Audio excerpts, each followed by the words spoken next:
जैसे कि महाराज ने आज्ञा दी थी। सुमंत रथ ले आए। राम, सीता और लक्ष्मण ने वहां पर उपस्थित परिजनों तथा जनसमुदाय का यथोचित अभिवादन किया और रथ पर बैठकर चलने को उद्यत हुए। सुमंत के द्वारा रथ हाँकना आरंभ करते ही अयोध्या के लाखों नागरिकों ने हे राम कहते हुए उस रथ के पीछे दौड़ना शुरू कर दिया। जब रथ की गति तेज हो गई और निवासी रथ के साथ साथ दौड़ पाने में असमर्थ हो गए तो वे उच्च स्वर में कहने लगे, रथ रोको, हम राम के दर्शन करना चाहते हैं। भगवान जाने अब हमें फिर कब इनके दर्शन हो पाएंगे।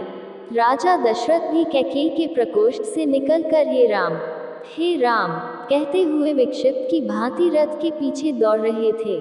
हाँफते हुए महाराज को रथ के पीछे दौड़ते देखकर सुमंत ने रथ रोका और बोले, हे पृथ्वीपति, रुक जाइए। इस प्रकार राम, सीता और लक्ष्मण के पीछे मत दौड़िए। ऐसा करना पाप है।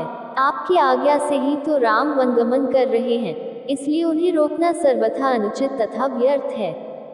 सुमंत के वचन सुन महाराज वहीं रुक गए। रथ तीव्र गति से आगे बढ़ गया किंतु प्रजाजन रोते बिलखते उसके पीछे ही दौड़ते रहे। चित्रलिखित से खड़े महाराज उस रथ को तब तक एकटक निहारते रहे जब तक रथ की धूलि दृष्टिगत होती रही। धूलि का दिखना बंद हो जाने पर वे वहीं हे राम, हे लक्ष्मण कहकर भूमि पर गिर पड़े और मूर्छित हो गए। मंत्रियों ने तत्काल उन्हें उठाकर एक स्थान पर लिटाया। मूर्छा भंग होने पर मृतप्राय से महाराज अस्फुट स्वर में कहने लगे, संपूर्ण ब्रह्मांड में मैं सबसे बड़ा अभागा व्यक्ति हूँ जिसके दो पुत्र एक साथ वृद्ध पिता को बिलखता छोड़कर वन को चले गए। अब मेरा जीवन व्यर्थ है। फिर वे मंत्रियों से बोले, मैं महारानी कौशल्या के महल में जाना चाहता हूँ। मेरा शेष जीवन वहीं व्यतीत होगा। अब वहाँ के अतिरिक्त मुझे अन्यत्र कहीं भी शांति मिलना असंभव है। राम और लक्ष्मण के वियोग के संतप्त महाराज कौशल्या के महल में पुनः मूर्छित हो गए। उनकी इस दशा को देखकर महारानी कौशल्या विलाप करने लगी। कौशल्या के विलाप को सुनकर महारानी सुमित्रा वहां आ गईं और उन्हें अनेक प्रकार से समझाकर शांत किया। फिर दोनों रानियां महाराज दशरथ की मूर्छा दूर करने का प्रयास करने लगी। जब राम ने देखा कि प्रजाजन रथ के पीछे दौड़ते ही आ रहे हैं तो उन्होंने रथ को रुकवाया और उन्हें संबोधित करते हुए बोले, प्रिय अयोध्यावासियों, ज्ञात है कि आप लोगों का मेरे प्रति अटूट और निश्चल प्रेम है और इसीलिए आप लोग मुझे बार बार अयोध्या लौट चलने का आग्रह कर रहे हो। यद्यपि आपके इस प्रेम को टालना मेरे लिए अत्यंत कठिन है, किंतु मैं आप लोगों से आग्रह करता हूं कि आप लोग मेरी विवशता को समझने का प्रयास करें। क्या आप लोग चाहेंगे कि मैं पिता की आज्ञा भंग करके पाप का भागी बनूं? मैं जानता हूं कि आप लोग मुझसे वास्तविक स्नेह रखते हैं और ऐसा कदापि नहीं चाहेंगे। अतः आप लोगों के लिए यही उचित है कि मुझे प्रेम पूर्वक वन जाने के लिए विदा करें और भरत को राजा स्वीकार करके उनके निर्देशों का पालन करें। और भी अनेकों प्रकार से नगरवासियों को समझा बुझाकर राम ने सुमंत से पुनः रथ को आगे बढ़ाने का अनुरोध किया।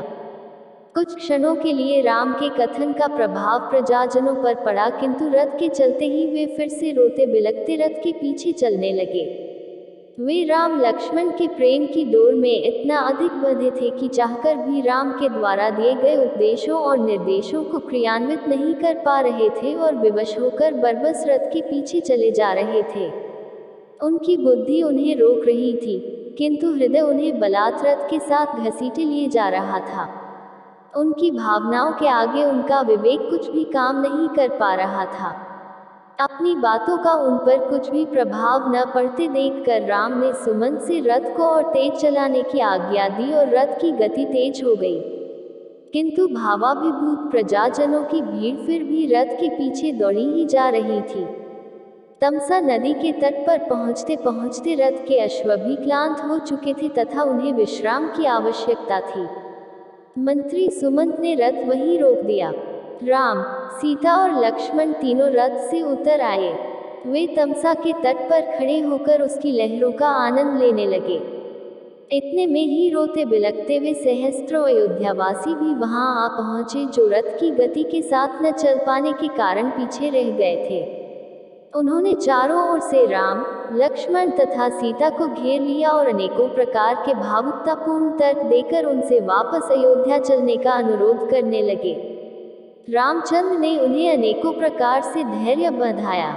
उनके कुछ शांत होने पर रामचंद्र ने प्रजाजनों से प्रेम पूर्वक आग्रह किया कि वे वापस लौट जावें।